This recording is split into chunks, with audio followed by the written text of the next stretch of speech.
Season 1, Episode 5. Welcome to Forever Break Podcast. Now, two people who will not stop talking. No, really, they won't. Here are your hosts, Lianne and Corey. Hello, and welcome to the Forever Break Podcast.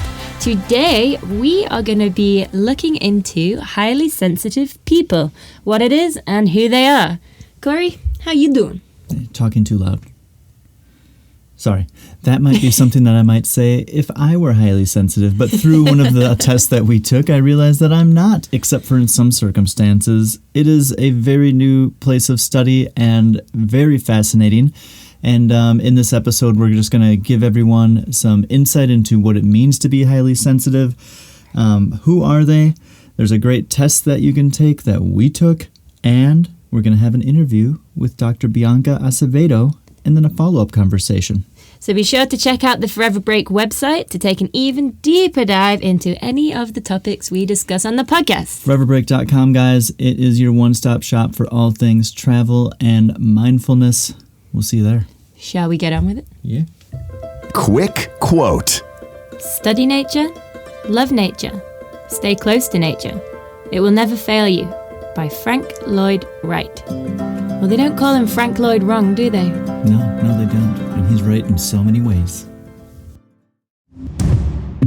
Focus on. So, Lianne, we're focusing on highly sensitive people. Why don't you tell us what that means? I would love to, because I only learnt about this doing the research and interview for this podcast. So, the definition of a highly sensitive person is someone who experiences acute physical, mental, or emotional responses to stimuli. And here are some quick facts. Love quick facts. So, it's innate, or it occurs naturally, if you don't know what that means, and in many different living things, ranging from fruit flies to fish to primates to yours truly, human beings. And if you don't identify as HSP, that stands for highly sensitive person, it's still important to know as 20% of the population equals 1 in 5. So 1 in 5 people you know could be HSP, and understanding them makes the world of difference for both you and them. Yeah, it really can. Highly sensitive people tend to be a bit more aware. The brains of highly sensitive people process information and reflect on that info a bit more deeply, and it includes picking up on other people's emotions. It's not an empath. That's to be noted. Yeah. They're also more easily overwhelmed. The same brain process, which has you processing this information to a different level, it can also get people to be overwhelmed, something that I might even call sensory overload. Definitely not a newly discovered trait, but it has been misunderstood in the past, and there's going to be a little bit more on that in our interview. And modern society values things like bravado, extroversion, and appearing tough. I would say especially for guys. So you can imagine a lot of HSPs grow up misunderstood and feel as though they don't fit in, maybe even that there's something wrong with them. But HSPs have a very important gifts the rest of us can benefit from. There's a test that you can take that we took at hsperson.com, and it was designed by Dr. Elaine Aron, and our scores were respectively 4 and 6. 4 for Lianne, 6 for me, and these are low. It puts us not in the highly sensitive person category technically, but one of the things that it got my brain thinking about was feeling like I might be more highly sensitive at different times of day and in maybe different situations. Yeah, and like when you're tired as well, obviously, I had a 4, but if I'm tired and I've got, like in India, when we were in India, for example, I was tired and we have honking horns, people everywhere, you've got to stay alert. Mm-hmm. Of course, I felt like my head was going to explode then. And I found that we both needed a lot of alone time and like time to reflect when we were in those environments. So it's not black and white for everybody. It differs completely across the board. Yeah, and it's still a relatively new area of study, something that we're just learning about, and that's why we like to try and sit down and bring in an expert for us and for you all. So here Enjoy. we go. Spotlight on. So today our spotlight is on Dr. Bianca Acevedo, who is an internationally recognized expert in sensory processing sensitivity and the neural basis of romantic love. She has done extensive research on the science of love, sensory processing, sensitivity, and mind-body practices. Say that 5 times fast. She is also currently a research scientist at UC Santa Barbara and the founder and director of the Foundation for Healthy Relationships and Lives. If that's not enough, she also has produced her own app, which we discussed with her, called Love Smart, where you can check in on your relationship status. So here we have Dr. Bianca Acevedo. I'll start off with question 1 then, if you're ready. So between your studies at university and your postdoctoral work, you seem to be very much in the forefront of studying highly sensitive people. So what kind of originally drew you to this field, and what does it mean to be a highly sensitive person to you? Yeah, so I started off doing this work during my postdoctoral work with Dr. Arthur Aron and other colleagues at the University of California in Santa Barbara and Albert Einstein College of Medicine. And at the time, we were examining empathy in newlyweds, and specifically the brain responses to empathy among newlyweds. And because we had collected this interesting sample, I had a conversation with Dr. Elaine Aron, who's the wife of Arthur Aron, and we said, well, why don't we look at sensitivity in this group? And we did. And we discovered for the first time that the highly sensitive brain was associated with more awareness, more empathy, and the mirror neuron system. And what kind of tests did you do in that group? I'm so curious.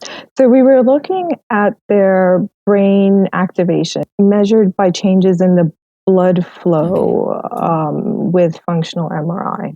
Okay, that makes sense. I think that this is kind of a new field in general, and definitely probably new to a lot of our audience, and they may be listening and figuring out and asking themselves questions throughout this and trying to find out if they themselves might be. So I'm wondering if you could describe a situation such as walking into a crowded restaurant on a date, and how the differences in perspective that it might be for someone who is an HSP versus a non-highly sensitive person. Just how the responses might differ. Yeah, well, being a highly sensitive person is not black or white. So there are degrees of sensitivity with about, 20 to 30% of any average population is probably very highly sensitive. About 40% is moderately sensitive. And then about 30%, according to recent research, are low on sensitivity. So responses to any kind of situation, but specifically this can be kind of an arousing situation. You're walking into a crowded restaurant, you're meeting, perhaps you're meeting somebody for the first time. So maybe you're nervous, maybe there's a lot of anxiety, especially for the highly sensitive. Walking into a crowded place can, produce a lot of different sensations because you're picking up on the various sounds. If it's a new restaurant, you have to get there. You have to figure out where how to get there, what it is. You're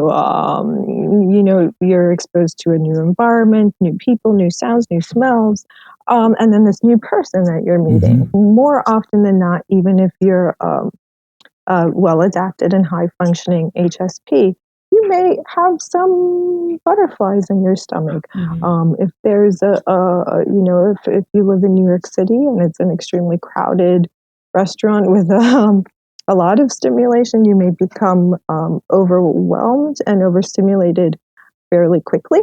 If you're sitting very close to, somebody, if now in the age of social distancing, that won't be as much of an issue, but, maybe you can hear the conversation of the person sitting next to you. So it might be a challenge, especially for a highly sensitive person, to focus on what their date partner is speaking about.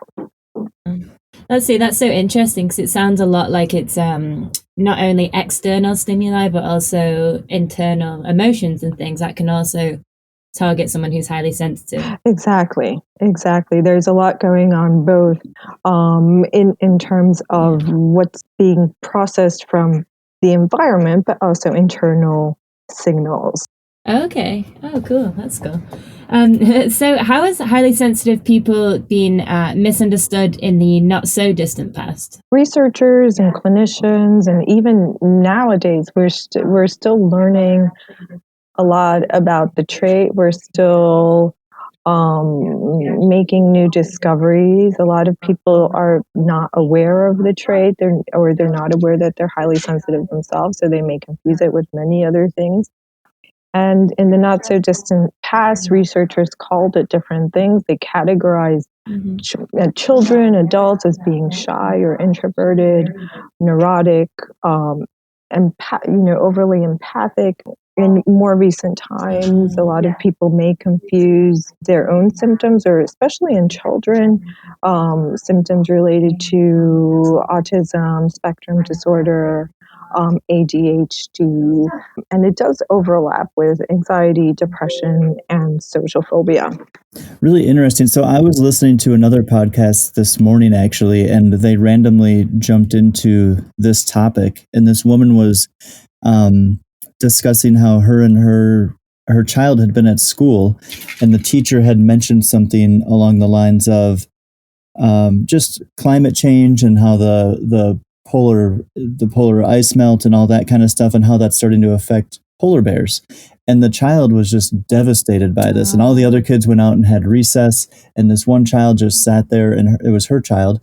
And she just had question after question. And then she brought all these questions home. And the mom was like, I've been for 2 weeks, like our entire family at home, we didn't talk about anything besides the polar bears. And I was just sick of it. And I finally put her to bed one night, and I just asked her, tried to get a better understanding of why this was so impactful for her. And she said, well, if people don't pay attention to this and they don't pay attention to the polar bears, I think that we're next. And that just really scares me that we're all going to die because of this. And then the mom was like, ding, like the light went on her head, and was like, I can't relate to this as well, because she just has this ultra way of viewing things that is just, to me, I would view as over the top, but for her, it's just completely normal. And that just really caught me. And I was like, that's the kind of understanding I think that people need to have.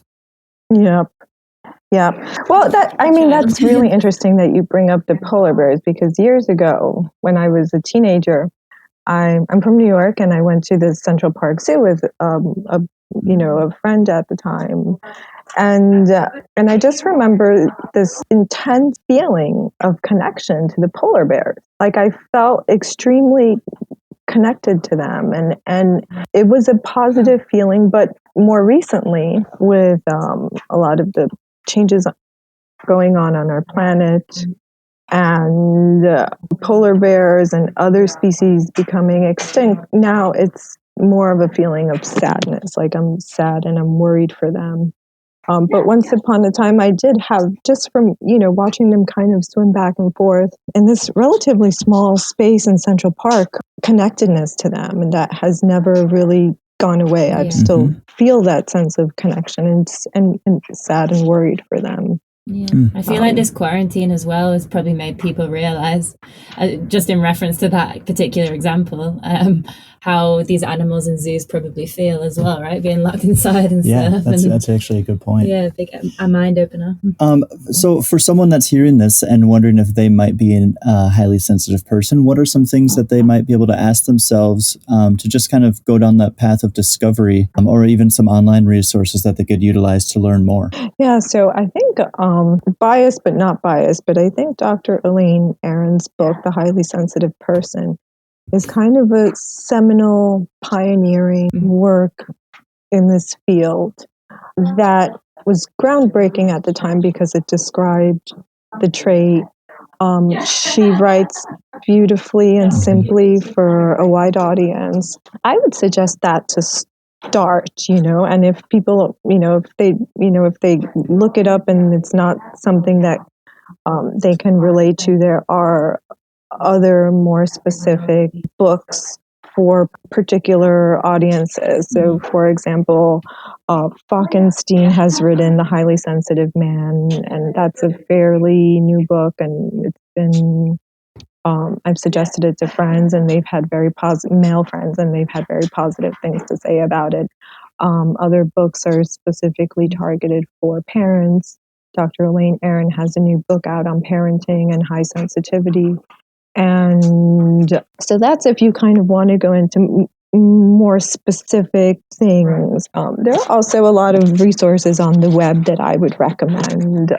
So Dr. Elaine Aron's website is one good place to start. And she also has suggestions for books, for other resources, for consultants. So if you have a specific question or something you want to work on, that's a really good resource. The Love Smart app that we'll be talking about a little later also provides a quick mobile phone-based assessment tool and also basic information about the trait. Out of the UK, Dr. Michael Klaus is launching or has launched online community type of center to raise awareness about the trait. I don't know if they've launched yet, but I know they're building this resource. So that would also be a great global resource to tap into. Okay, cool. So what I will say for all of our listeners, we will include details on where to find all of this in our show notes, in case anyone wants to reach out and have a look further into that. Also, we have another question. So say if someone does score high enough to become highly sensitive, and how does the healing process take place? Is it usually involve therapy, or is it usually a mixture of therapy and something you can do at home by yourself, or is it different for everybody? Yeah, that's a great question because being an HSP, it's not black or white. It has it has shades of gray, and some people are more sensitive, some people are less sensitive. And being highly sensitive is going back to your first question, you asked me, what does being an HSP mean? It's very, very simply put, it's a biological trait that has a genetic and biological component. It's not a disorder. It's not it's not something that needs to be fixed. It's just a variation of humans that's also found in other species. And it is a variation like having, red hair versus having brown hair, or having, being tall versus being short, or having, being left-handed versus being right-handed. It's not, it's just a way of being, with some of us being more sensitive and some of us being less sensitive. And so when symptoms manifest in a negative way, it's usually a product of the environment. Well, when highly sensitive people do start to express negative symptoms, I think it's important to kind of take a look at what some of the environmental factors are. That kind of, when you put it in that, shine that kind of light on it, I can't help but think in my head, and I don't want to make light of anything, but I think of X-Men. Like these are just like traits that are genetic traits that have maybe just developed stronger with some people, whether it's like a sense of taste or a sense of smell or vision, and really bright lights can have that effect. And it's interesting. I always make the joke that my X-Men power is that my ears don't get cold. But I think that just is more an attribute of me growing up in a very cold state. Hey, that's coming in handy right now because we're in Wisconsin. It's very cold. I was thinking about it on my bike ride this morning.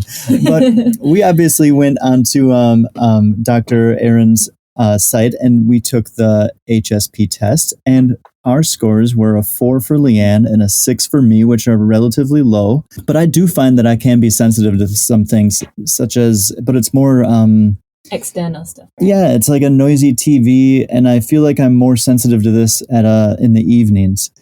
And I'm just wondering, you've said that there's obviously varying levels to this, but does it get to that point where you can be more sensitive for specific things at specific times, but the rest of your life, you're just kind of like fall back out of that HSP pattern? Yeah. I would say that's a good way to put it. But yeah, I'm just kind of wondering if there's, within those varying levels, are there different times and different things that might bring upon the sensitivity?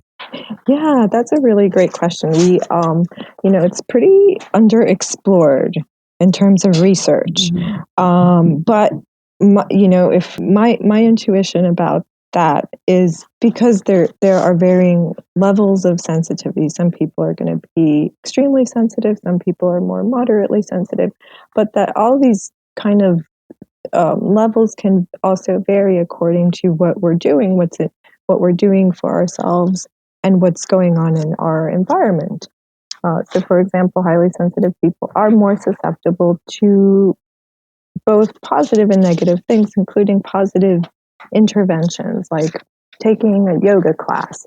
So the yoga is going to have a positive effect on the system by producing more calmness, but it may also heighten other things like intuition and also general sensitivity to things. So and because depending on how sensitive you are, you can also be very affected by what you eat, by other people.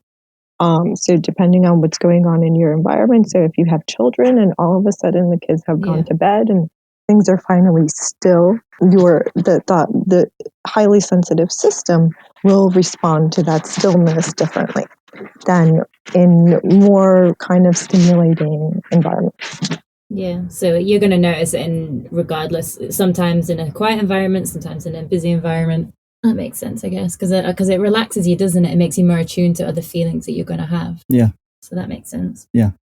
We understand that some HSPs don't enjoy exhilarating experiences, like such as roller coasters and water slides and things like that, because it can just be a bit of an overload for the nervous systems. But we've heard about high sensation seeking HSPs as well.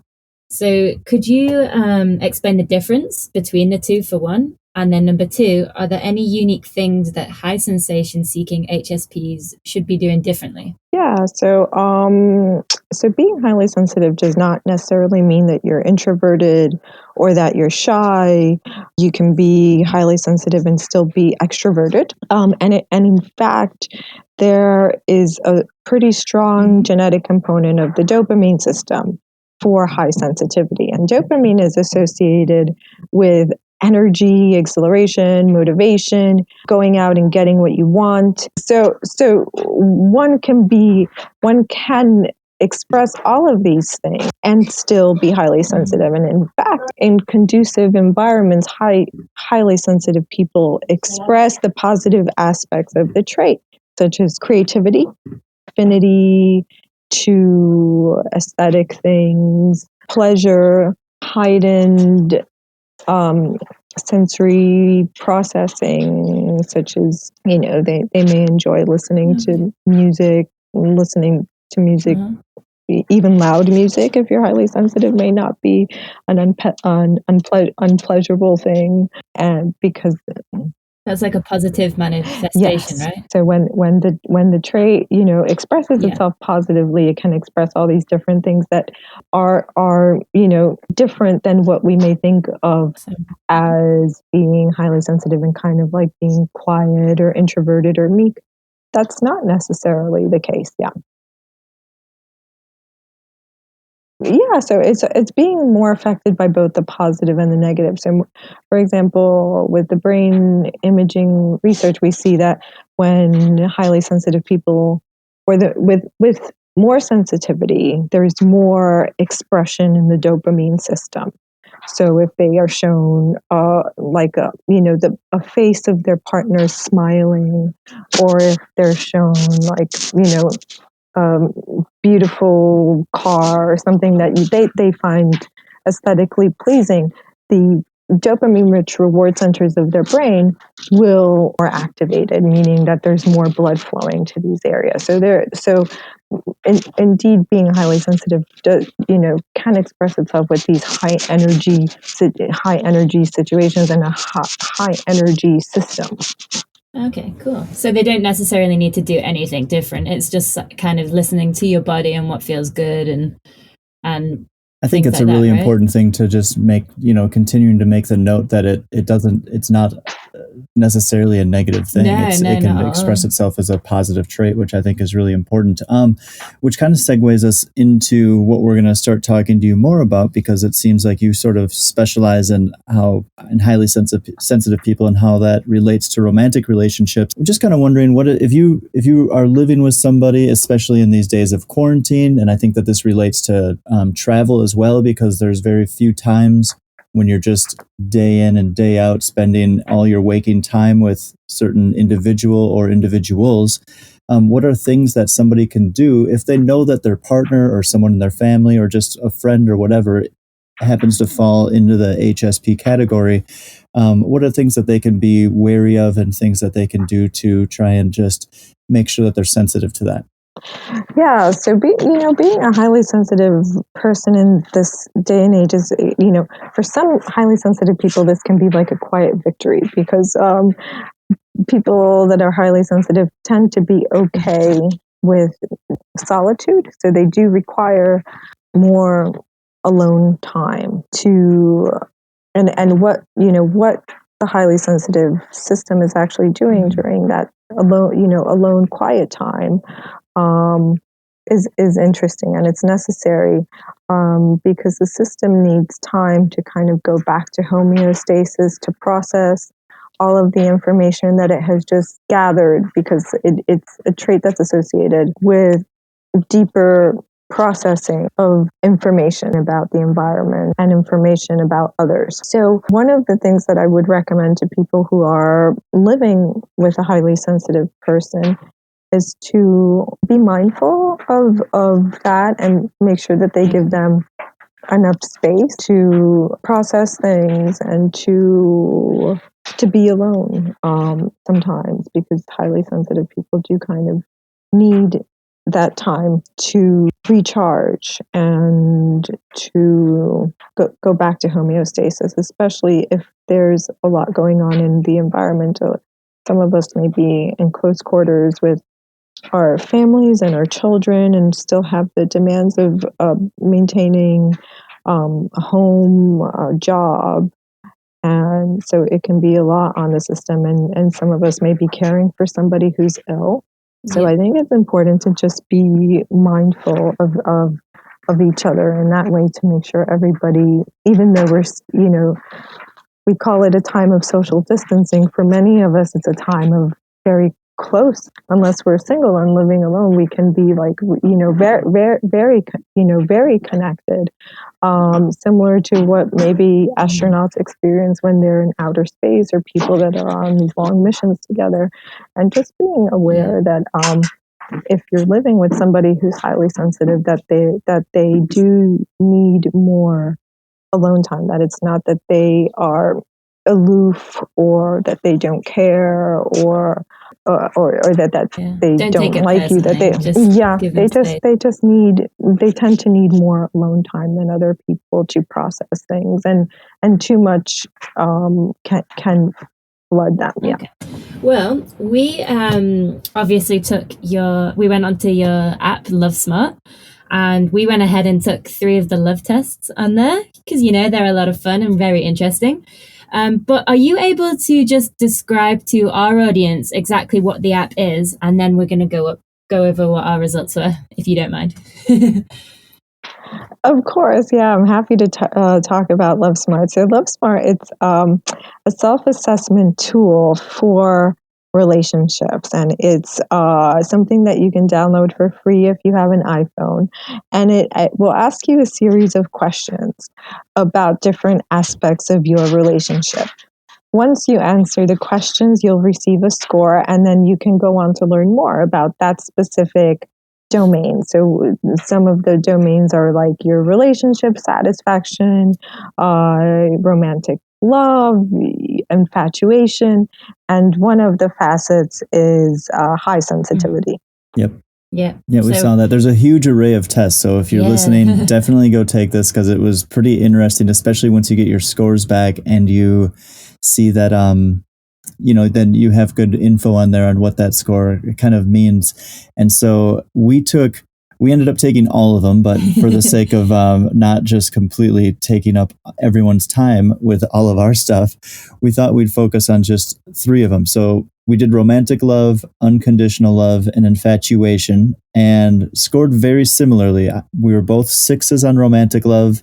Unconditional love, we were both 5s, and then infatuation, I clearly like Lianne a lot more than she likes me. I was a 4 and she was a 3. By the way, that's perfectly normal, and you know, that's just the way it is. And you know, sometimes in you know, there's this bias that like men aren't as romantic, but in fact they are, and there is some data suggesting that men fall in love before women do, so they can be just as romantic, especially when you're dealing with an English woman. I found out. Yeah. Oh, it's getting soppy. Less of that.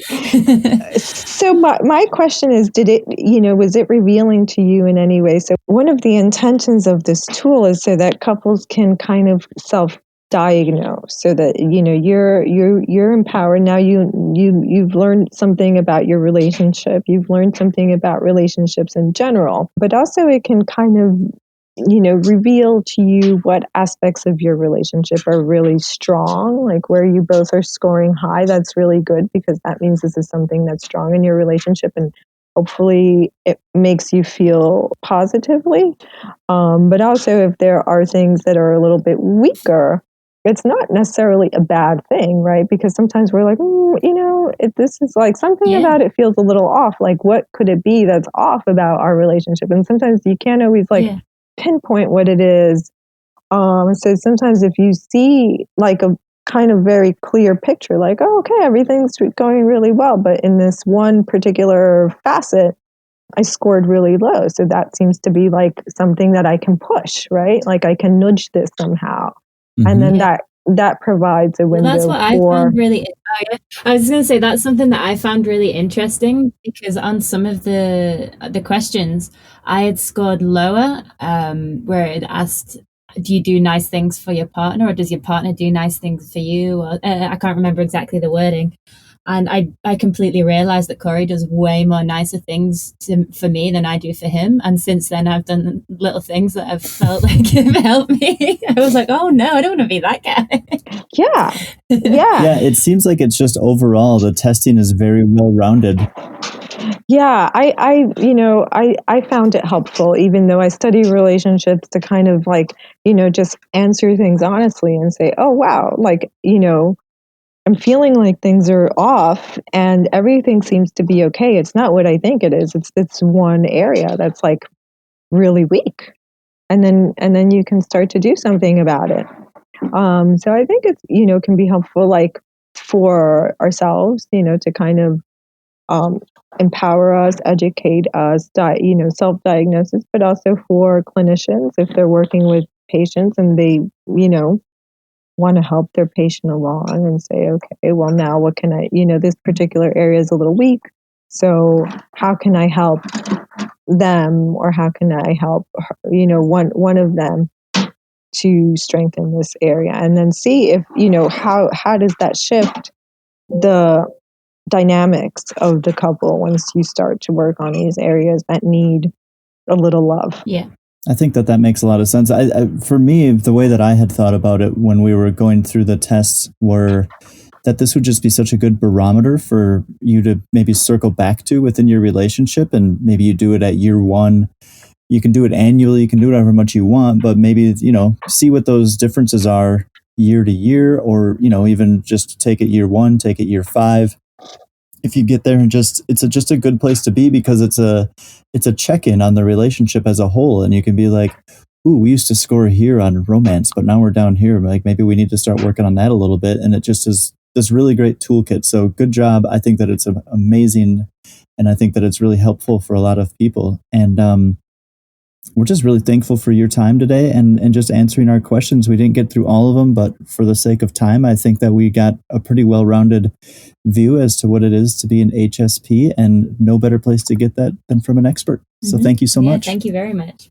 It's my pleasure. If you need anything else, feel free to reach out. Interview digestion. Well, that was awesome. Thank you so much, Bianca, for spending some time with us and educating us, because this is a pretty new topic for both Lianne and I. And I really just felt like I learned a lot in terms of...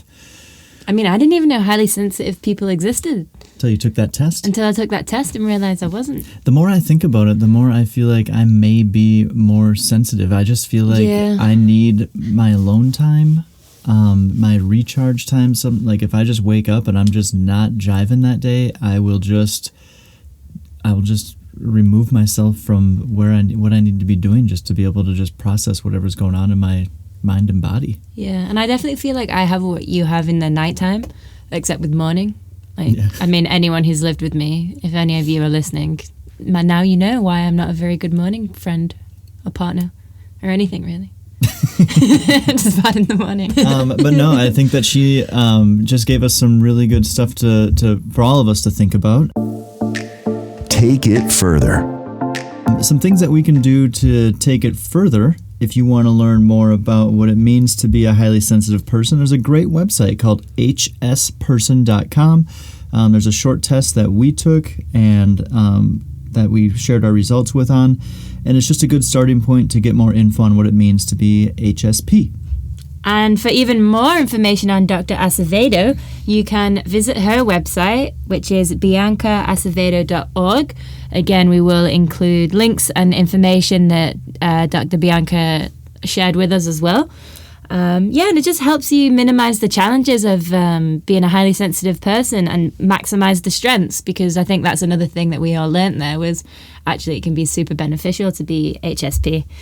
We can also link you to a course, an online course about highly sensitive people and empowerment. There's going to be a link in the show notes there for you, so be sure to check that out. And then lastly, we will just say that the app that we spoke with Bianca about was really great. It's called Love Smart. Unfortunately, it's only available on an iPhone right now, but if you have an iPhone, go get it. Get a little status check on your relationship. I just think it was really an amazing thing. It might make you or break you in this time in quarantine. At least it'll give you and your partner something to talk about throughout whatever it is that's going on, and hopefully give you some ideas on how to improve if there's some shortcomings. And it'll also help you kill an hour of time. You know, there's so many tests. We're in quarantine. We're all bored. Yeah. I was picking up some groceries and Lianne just did it while I was in the grocery store and she was waiting in the parking lot. Yeah. Kill some time. Thank you for listening. I wonder how many of you are going to now discover that you too are HSP. And we hope that after listening to the episode, any HSPs will now know how to better understand themselves and manage it so that being HSP becomes a superpower. You can check out Dr. Acevedo's app Love Smart. It's available on iPhone, but not Android as of this time. You can also check out biancaacevedo.org to learn more about Dr. B and see how you can partake in one of her classes. Join us for episode 6 on epigenetics. Coming next. Have you ever had a bizarre medical or psychological reaction to something? Unexplained anxiety? Well, it turns out it might not be you at all. Hooray! We're going to be looking into the fascinating universe of epigenetics and how traumas that occur in your ancestors can be passed down and affect you. Pretty amazing stuff. Definitely want to listen to that one. Then we're going to have an amazing interview, and I think he literally wrote the book on it, Mark Woolen. He's an expert in the field and works with patients with all kinds of traumas. This is one not to miss. It is fascinating, raising hairs on your arms kind of stuff. Really appreciate it. And here we go, voiceover guy. Thanks, guys. Subscribe now to the Forever Break podcast on your favorite platform: Apple Podcasts, Google Podcasts, Spotify, Stitcher, and more. If you enjoyed this episode, help us out and leave a 5-star review. And remember, you can find all the juicy details discussed in this episode in the show notes at foreverbreak.com/podcast.